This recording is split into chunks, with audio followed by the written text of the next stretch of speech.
Welcome back. You're watching live from Paris on France 24. It's time now for Media Watch. James Creedon is here with us in the studio. We're doing things a little differently tonight, aren't we, James? Indeed. We normally talk about France, but tonight we are talking about reaction to the release of the Israeli soldier Gilad Shalit, now back home with his family in exchange for hundreds of Palestinian prisoners. Now, it was a lot of stuff going on this morning, wasn't there? But one of the first images we saw of Shalit was on Egyptian television. He was interviewed by that Egyptian female journalist. Nile television, exactly. Right, and some people said it was quite distressing to see Shalit. We have some of those pictures actually. Right. It was the first time the first interview he gave, and he does look actually quite shaken in some of the pictures. If we could just have a look at them now, because you can see at one point he's almost caught for breath. He looked like he was going to have a panic attack, emotional, didn't he? Absolutely, and he seems quite emotional indeed. So in any case, I'm not sure if we have the pictures, unfortunately. There we are. And so there is a point during that interview where it looks like he's not that happy to be there. And what's more, during that interview, he said that he would be happy to see all Palestinian prisoners freed. So obviously this is a message that perhaps the Israeli authorities would not necessarily want Gilad Shalit to be communicating.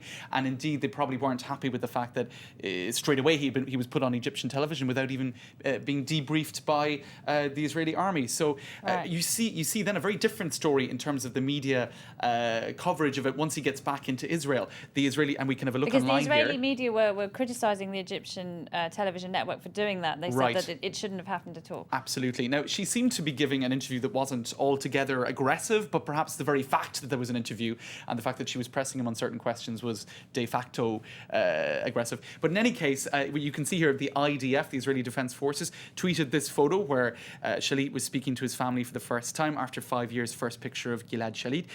Also on Storyful, they've been collating and bringing together photos. This was also issued online by the Israeli Defense Forces. You see him coming off a helicopter. So very much an attempt, once he gets back within Israel, to reappropriate the image of Gilad Shalit. And of course, as is always the case when hostages return home, there is a period where they have to speak to the authorities, speak to the Israeli army, before then going public, I suppose, to find out what exactly happened. And so there you go. You can see that there is, I suppose, a bit of a tug of war in some senses over the image of Gilad Shalit. Well, all the journalists wanted to be the first, didn't they, to get that image of him. Absolutely, and Nile television were the first, I guess. Now, in any case, a lot of jubilation online as well. You can see that on both sides, because, of course, this was a prisoner swap with 477 Palestinians being released for now. So you can see here a jubilant tweet.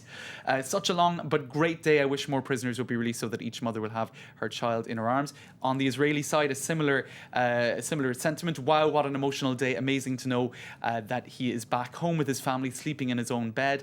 In the Jerusalem Post, also a lot of jubilation. It's like walking on the moon. Those were the words of one neighbour of Gilad Shalit, who said she cried for about an hour when she found out the news. This is a left-leaning Israeli blog called Plus972, Israeli website more than a blog. They're wondering, what will Hamas do with its new political capital? Right, because this has been a huge PR day for them, hasn't it? We've seen green flags all over the place. Exactly, and I suppose a bit of a tug of war between Fatah and Hamas. They signed that peace agreement in Egypt some time ago, but it looks like they're still vying for power. There is a power struggle between the two, and as this article says, in recent months Gaza has begun to resemble a state of its own, and Hamas has even started issuing visas for entry into the coastal territory. And this exchange deal certainly has proven, Hamas is proving itself capable of negotiating with Israel. So it's a big coup for Hamas, and they're also talking about that. Okay, and there's been a lot of talk as well about the perceived unfairness of this deal. One Israeli soldier in exchange for hundreds and hundreds of Palestinian prisoners released from Israeli jails. What's been the reaction? One, just on the Palestinian side, there is a reaction from Youssef Munayer. He is the head of the director of the Palestinian Center in Washington, D.C. He's been tweeting about it, and various things that he's been saying are, sure, 1,000 to 1 sounds uneven, but don't forget, Palestinian prisoners are mostly just being relocated to a larger prison. So they're saying, yes, lots of people were released, but they're going into Gaza, which he considers to be a larger prison. And he's also saying here, asymmetry in prisoners between Israel and Palestine is about asymmetry in power and ability to arrest. So, yes, there is a lot of discussion about that. Quick look at the French reaction, because, of course, he is half French. And you'd almost presume from this headline here, Le soldat Gilad Shalit, bientôt en France. He's coming to France now, You'd almost think that he had been kidnapped on French territory. And indeed, Sarkozy has said that he would be delighted to receive him. So there you go. That's just a quick look at some of the reaction in the Israeli and French press. Great stuff. It has been a day of real media frenzy, hasn't it, on the television and on the internet as well. All right, let's just very quickly talk about what's happening in France, because there's a bit of a muddle, isn't there, over domain names for Right. the French political campaigns. I'll tell you this one quickly because there's another one I want to get in afterwards. I'm being very greedy in terms of stories. Anyway, François Hollande, who's going to take on Sarkozy in 2012, he hasn't yet bought the domain name for the website Hollande 2012. So actually, what happened was this marketing person bought it up and is advertising the fact that he is unemployed and wants a job. So, but actually, Nicolas Sarkozy, get this, he put his domain name up. He bought Nicolas Sarkozy 2012 back in 2004, 3 years before his initial election. A little bit presumptuous. It was a little bit presumptuous. Okay. And just one thing about a Scrabble championship. very quickly, go Scrabble ahead. Scrap. This is in Poland, the World Scrabble Championships. And one British player was accused of having stolen the letter G. And the Thai player who was accusing the Cheating.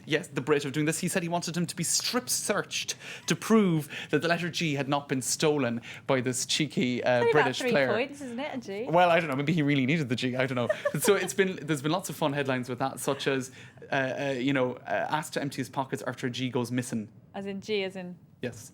gangster. Missing. Exactly. So Brilliant. there you go. Love AP it, and others James. making fun out of that. Had to get that in. particular Love it at Scrabble, actually. We should have a match sometime. story. Absolutely. Give a laugh. Okay, that's a date. All right, you got it. James Green, thanks very much Thanks, Farah. indeed. I'll be back after this short break with all the latest on what's happening in the Middle East, but we'll leave